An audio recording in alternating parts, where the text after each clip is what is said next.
Et maintenant, on va résoudre session SV 2024, la première session. Exercice 1, c'est un exercice qui comporte, ou bien qui concerne l'énergie. Alors, qu'est-ce qu'on a Le titre, c'est le mouvement sur un plan incliné, alors qu'on a un objet qui se déplace sur un plan incliné, comme vous observez. C'est S.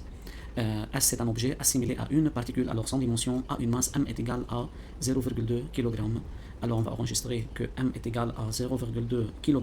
Kg est l'unité qu'on va utiliser en système international, alors on ne peut pas convertir. Peut se déplacer sur un rail rectiligne OA situé dans un plan vertical incliné d'un angle alpha avec sinus alpha est égal à 0,1. Alors il a donné la valeur de sinus alpha. Alors il n'a pas donné la valeur de alpha, mais la valeur de sinus alpha est aussi sinus alpha est égal à 0,1. Ok. À t بتساوي 0, S se trouve en haut et lancé avec une vitesse V0, alors que S se trouve ici. Initialement, c'est ici. Alors, elle est lancée avec, ou bien il est lancé avec une vitesse initiale V0, dont V0 n'a pas donné sa valeur. Il a dit que le plan horizontal passant par O. Alors le plan horizontal, c'est une ligne horizontale qui passe par O. C'est la ligne horizontale qui passe par O. Alors est pris comme un niveau de référence. Alors EPP est égal à 0 en passant par O. Alors tout en se déplaçant sur le plan incliné, alors que S acquiert une énergie potentielle de pesanteur qui est positive, car en chaque point, elle est au-dessus du niveau de référence. Aussi G est égal à 10 mètres par seconde au carré. Il a dit aussi que les courbes du document 2, c'est le document 2, comme vous observez, c'est le document 2, représentent l'évolution de l'énergie mécanique. Comment varie l'énergie mécanique? C'est l'énergie mécanique. Il a indiqué c'est l'énergie mécanique. Et l'énergie potentielle de pesanteur, c'est l'énergie potentielle de pesanteur. C'est la courbe qui correspond à l'énergie potentielle de pesanteur et c'est la courbe qui correspond à l'énergie mécanique, comme vous observez. Courbe décroissante et courbe croissante. Durant le mouvement de S sur le plan incliné, entre 0 et 4 secondes. Alors, il a donné la durée de mouvement de 0 à 4 secondes. Alors, c'est l'évolution, c'est la variation de ces deux énergies.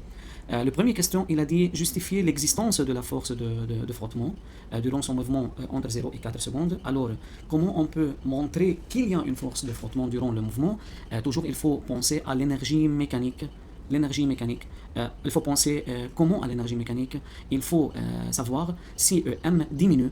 Si EM diminue, alors que l'énergie mécanique diminue, alors il y a une force de frottement. Alors en utilisant le document 2, on ne fait pas des calculs, il est clair qu'en utilisant le document 2, que l'énergie mécanique était 6,4 à 0 secondes et elle a devenu 3,2 après 4 secondes, alors que l'énergie mécanique a diminué. Alors on dit que EM diminue de 6,4 joules à 3,2 joules. On préfère de dire, ou bien de montrer diminue de quelle valeur à quelle valeur.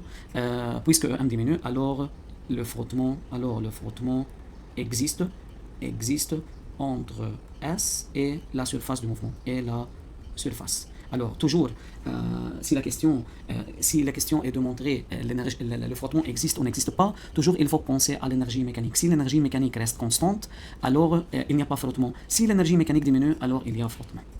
Deuxième question. Montrer que l'énergie cinétique AT est égale à 0 secondes et EC0 est égal à 6,4.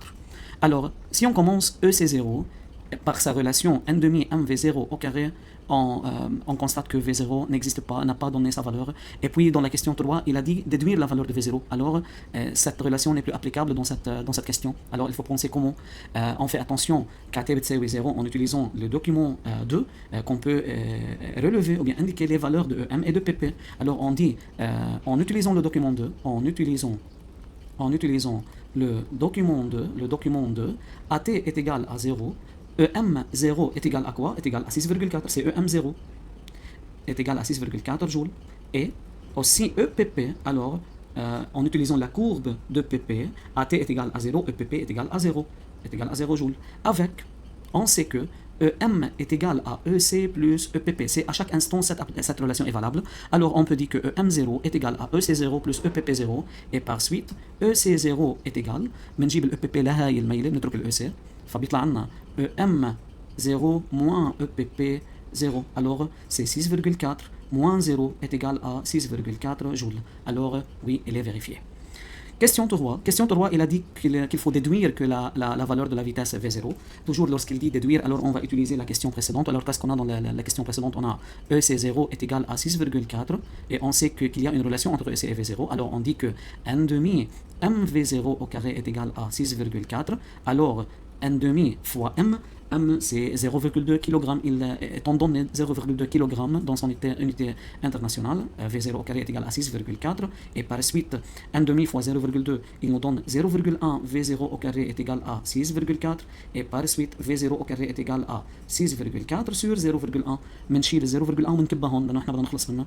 Et par suite, V0 au carré est égal à 64, alors V0 est égal à racine de 64 est égal à 8 mètres par seconde. Ok, partie 4, ou bien question 4. Dans la question 4, il a dit AT est égal à 4 secondes, alors après 4 secondes, et par suite S se déplace. Il a dit qu'elle atteint le point A, c'est le point A, alors S atteint le point A, elle devient ici. Il nous dit que justifier que A est le point le plus élevé atteint par S. Ok, A est le point élevé alors que S ne peut pas dépasser S, ne peut pas dépasser A. A est le point le plus élevé.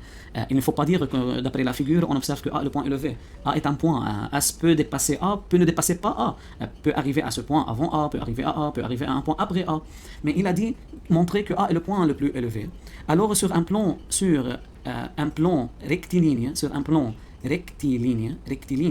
c'est-à-dire incliné ou bien vertical, sur un plan rectiligne, le point le plus élevé,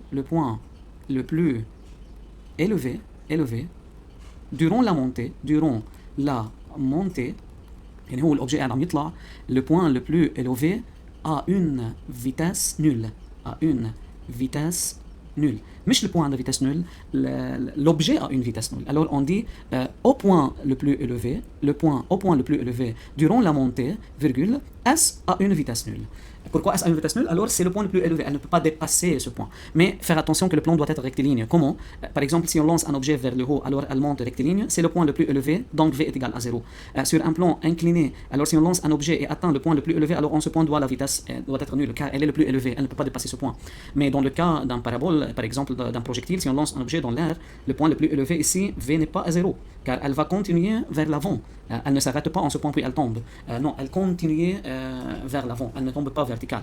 Alors, il faut que le plan doit être rectiligne, comme dans nos questions. Alors, la vitesse doit être nulle en A, mais on n'a pas la vitesse en A, mais on peut la chercher. Comment?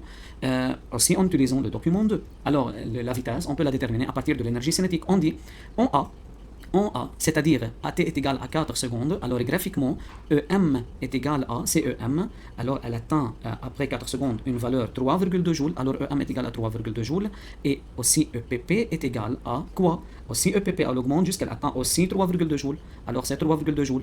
Alors, EC est égal à quoi? C'est à partir de la relation précédente comme dans la question 2, c'est EM moins EPP, alors c'est 3,2 moins 3,2, alors est égal à 0 joules.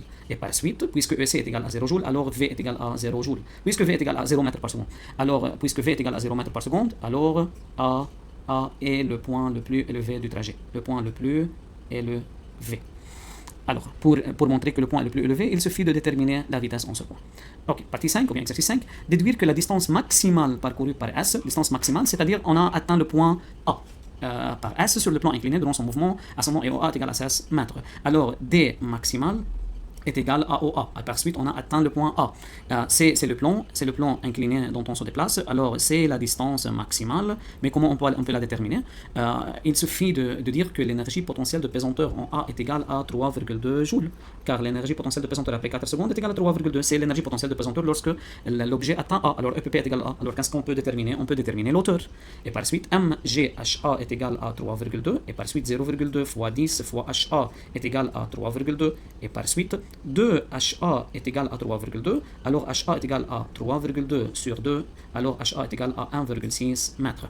Mais il a demandé de déterminer la distance. On a déterminé l'auteur HA, c'est l'auteur HA, qui est l'auteur maximal aussi. On a l'angle alpha, alors on va se bénéficier de l'angle alpha. Comment? On a un triangle rectangle, alors on va utiliser sinus alpha, car on a le côté opposé, et par suite sinus alpha est égal à côté opposé, qui est égal à HA, sur la distance qui est OA, qui est l'hypoténuse, dans ce triangle cassé l'angle 90, s'oppose à D maximal. Alors D maximal c'est l'hypoténuse, et HA c'est l'opposé. Et par suite, OA est égal à HA sur sinus alpha est égal à 1,6, étant donné que sinus alpha est égal à 0,1, et par suite OA est égal à 16 mètres. Alors c'est vérifié, comme il a dit, que OA doit être 16 mètres. Alors vérifié. En continuant, sixièmement, déterminer la variation de l'énergie interne du système entre 0 et 4 secondes. La variation de l'énergie interne, delta U, ce n'est plus que la moindre variation de l'énergie mécanique, mais il faut dire que le système est énergétiquement isolé. Que veut dire que le système énergétiquement isolé? On sait que chaque objet en mouvement, il possède une énergie totale. E totale est égale à la somme de son énergie interne avec l'énergie mécanique qui est macroscopique. Alors l'énergie interne, c'est plus microscopique. Alors E totale est égal à E plus delta plus EM. Et par la suite, la variation, toute variation en énergie totale est due à la variation de l'énergie interne avec la variation de l'énergie mécanique. Il suffit que l'énergie interne varie, alors E totale varie. Il suffit que l'énergie mécanique varie, alors E totale varie. Ou bien les deux. Si l'énergie interne et l'énergie mécanique varie, alors E totale varie. Et puisque le système est énergétiquement isolé, alors système énergétiquement isolé, cela veut dire que delta ET est égal à 0. Pourquoi؟ لانه اي سيستم بنقول عنه انرجيتيكمون ايزولي يعني الانرجي هي عم تتغير ولكن بس جواته يعني له ما بيقوم بكبها لبرا ما بيرجيها لبرا فبنقول انه ممكن مثلا الانرجي ميكانيك تقل فبيقوم بيعطيها للانرجي انترن او الانرجي انترن بتقوم تعطي الانرجي ميكانيك فهي العمليه بتضل جواته كانه فينا نقول الانرجي توتال اي كونسيرفي c'est-à-dire énergétiquement isolé et par suite delta ET est égal à 0. Et dans ce cas, puisque delta ET est égal à 0, alors delta U plus delta EM est égal à 0, et par la suite on obtient delta U est égal à moins delta EM. من هون يجبنا هيدي الريلاسيون اللي كتبناها هون. طيب, la variation de l'énergie interne est égale à moins delta EM, mais on va déterminer delta EM, alors delta EM est égal, aussi en utilisant les courbes, tout d'abord elle est 6,4 initialement et elle atteint 3,2, alors c'est 3,2, toujours final moins initial, moins 6,2, alors que la valeur est moins 3,2 joules, moins, c'est-à-dire il y a perte de l'énergie mécanique, et par suite delta U est égal à moins delta EM, alors est égal à moins 3,2, la valeur est 3,2 joules. C'est la question 6. 7. Septièmement, il a dit déduire si l'énergie interne augmente, ou bien diminue, ou bien reste constante. Alors, on a déjà déterminé, il a dit déduire, alors à partir de delta U qu'on a déjà la déterminée est égal à 3,2, c'est la variation. La variation est positive. C'est quoi la variation est positive? Alors que le final est plus grand que l'initial, et puisque delta U est positif, alors que l'énergie interne U augmente. اوكي نرجع بنقول دلتا U دايما بالفارياسيون هي الفينال moins initial U final moins U initial. Si la valeur est positive, alors que le final est plus grand que l'initial. عشان هيك بيطلع جواب بوزيتيف. فاكيد بما انه الفينال اكبر من الانيسيال alors que cette énergie a augmenté. Huitièmement, il a demandé de déterminer la valeur de la force de frottement qui est constante, parallèle au déplacement. Comment on peut déterminer la valeur de la force de frottement? Alors on utilise le principe de la non-conservation de l'énergie mécanique. De la non-conservation de l'énergie mécanique nous dit que delta EM est égal à somme des travail des forces non conservatifs. Alors, durant le déplacement de S sur OA, quelles sont les forces? On a le poids qui est mg, qui est une force conservative, alors on ne compte pas mg. On a la réaction normale qui est perpendiculaire au mouvement, toujours son travail est nul, alors on ne compte pas aussi n, il nous reste quoi? F. Et par suite, delta EMF qui est la force de frottement est égal à travail de F, alors delta EM est égal à travail de la force de frottement. Delta EM, on a déjà la déterminée dans la partie 6, alors on peut l'écrire directement, moins 3,2 est égal, travail de F, c'est moins F fois D. C'est quoi D? D c'est OA.